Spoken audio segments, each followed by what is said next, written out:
Global famine. The U.S. Naval Services was required to do a report, and in 2008 it came out. They said in the next 5 years that our planet has to be producing 50% more food. That means by 2013, we have to be producing 50% more food. That was their projection. 50% of the planet, right now, is unstable due to food and water shortages. In other words, at any moment, these countries go into riot because they don't have enough food or water. They mentioned something like 53 countries were at war, inflation's running rampant in many places, and it's mostly because of food shortages and rioting. And I don't know if you've heard, in the last 6 months, several countries had to institute martial law because of food rioting. This is just from the recession that we're going through now. And this is the tip of the iceberg. This is nothing compared to what it's going to be this time next year. Let's talk about what happened in 1929, in the Depression of 1929. They had 25% unemployment in the United States. When people lose their money in the stock market, as the collapse occurs, and those with money decide they're not going to spend it because they are going to just hang on to it for that rainy day, or whenever they're going to absolutely need it, retail is going to dry up. Consumption is going to dry up. Fixes the overconsumption problem, but it doesn't fix our sustainability. Why will this depression be worse than 1929? Well, the reason is the ratio of people living in cities and on farms. People say, oh, well, they got through it in 1929, but they don't realize how people got through it in 1929. Not very many people are around to talk about it anymore. In 1929, 1/3 of the U.S. population lived on farms. 1 out of 3 people lived on a farm. So, when the population in the cities lost their jobs, what did they do? They went either to family or friends that had farms, or they found a field somewhere and created a camp and tried to sustain off the land. In 1990, there was 76 people in the city for every 1 person on the farm. Those are the last figures that they produced on the number of people in cities and on farms. Not 2 to 1, 76 to 1.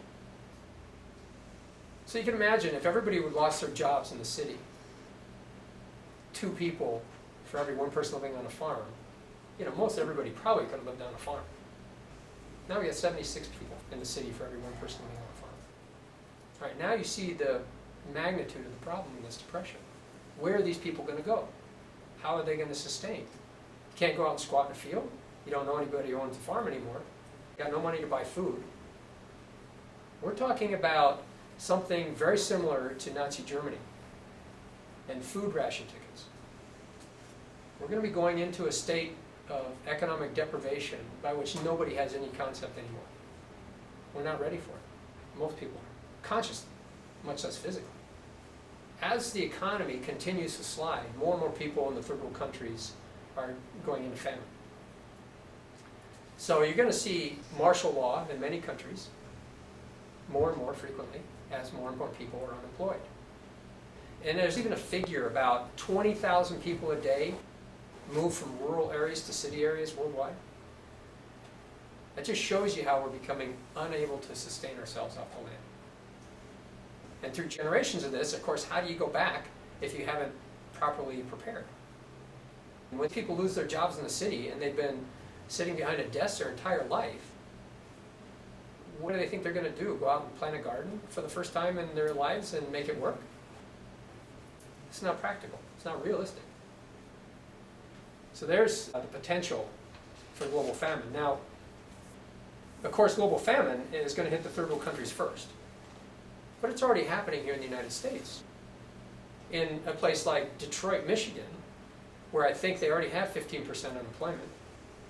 I have pictures from news articles. The trucks that are delivering food are accompanied by armed security right now. Okay, just so that nobody raids a truck. It's already that bad. Places in the United States. So you can imagine how bad it is in third world countries where we don't live. You know how it is in third world countries from the news. Everybody carries a machine gun. So you know that food distribution is guarded militarily. Otherwise, it would never make it to its destination. That's going to happen here in the United States. They're going to have to do military convoys of trucks, or all trucks are going to have to travel in convoys so they don't get raided. It's already happening. I don't know if you've heard gas trucks being hijacked. When gas was at $4 a gallon, gas tankers are being hijacked. Well, that's pretty easy. I mean, you can hide a gas tanker somewhere and just siphon the gas out as you need it. But if you take a food semi, all you got to do is drive into an area where people are hungry. And they'll spend whatever they have to get what you got. So this is going to become more common. People say 2012 isn't going to happen. And the majority of the population isn't going to be annihilated by natural events. Well, let me ask you something. What do you think would be worse? Living with half the world starving to death, or living with half the world gone? I mean, can you imagine being in your house, or being anywhere in the world, and being able to eat when people right outside are starving? How traumatizing is that going to be? I mean, everybody, even if they don't think they're conscious, is going to be affected by that. Even if they don't think it would affect them, you're going to find out when people are begging and dying in the streets, and you have enough food to eat. This is why I have taken up my purpose to help people. You know, people are saying, well, I'd just rather die, or I'd rather stay in society. You know, going off and creating a sustainable community is running from the problem. You're not becoming part of the solution. I thought about this. I said, I could stay in society and help people through this period of suffrage. But how long would I survive? Because I would not be able to eat if I was watching somebody else die of starvation. And I'm not afraid of death, so I would give all of my food to the other people. And I would last 2 weeks. So how is that in the greatest good of humanity? To survive only 2 weeks when this event occurs. So I've taken it upon myself to help people become awake and aware and actually take action to create an environment by which they can sustain through